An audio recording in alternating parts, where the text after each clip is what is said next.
unpleasant character in all fiction.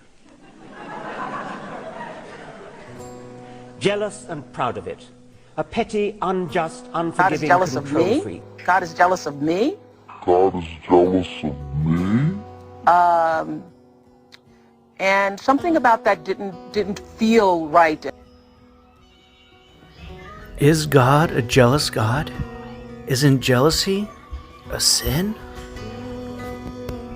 Jealousy has been associated with many bad things, such as sorcery, hatred, and wrath. Jealousy is usually likened to covet, which is to want what someone else has. Is this the jealousy that God displays? Another form of jealousy we see is called a godly jealousy, one that doesn't match the jealousy we are used to, but instead is a jealousy out of fear for another's sake, for their safety, a form of concern dialed up to an 11. In Paul's second letter to the Church of Corinth, he verbalizes fear that they are not to be overcome by deceit, leading to a corruption of their minds and hearts. This godly jealousy is one for their safety and well-being, which is completely separated from the malicious jealousy that is derived from covetous desires and greed.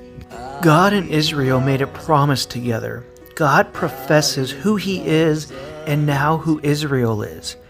I am your God, and you are my people. God and Israel officiate this declaration as a covenant together. This is likened to a marriage vow. Both God and Israel bound themselves together. Immediately after this vow was uttered, Israel dropped to their knees and began to worship a man-made golden calf, a spiritual act of adultery on their honeymoon. God is angry. What's more, God is hurt by this betrayal, and can you blame Him? Israel is called out on their terrible behavior many times over. Idolatry and different forms of rituals, chanting, and sacrifices are different means of placing your faith outside of the one true God. Rather than trusting in God, she allied herself with the other nations, trusting in their military might and foreign idols rather than in God. God calls out to His people, yet none of them would listen to Him. God does not get any pleasure in the death of the wicked. God pleads for Israel to turn from her wicked ways. He would rather us turn from our evil ways and live.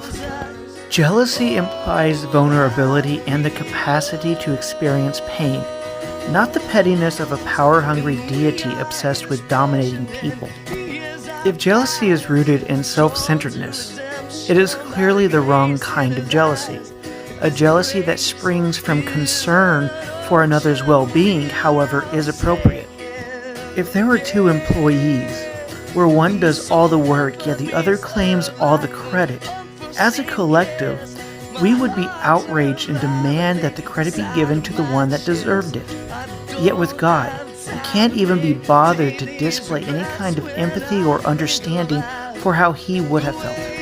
God is real, and being real, He experienced such pain by attaching Himself to humans, in this case, Israel. God's jealousy and anger spring from love and concern, not from hurt pride or immaturity. The thief, which is anything outside of God, only comes to steal, kill, and destroy, while God comes so that you can have life. Is God jealous? Yes, He is. He is so jealous for our well-being that He would chase us down to oblivion to save us from ourselves.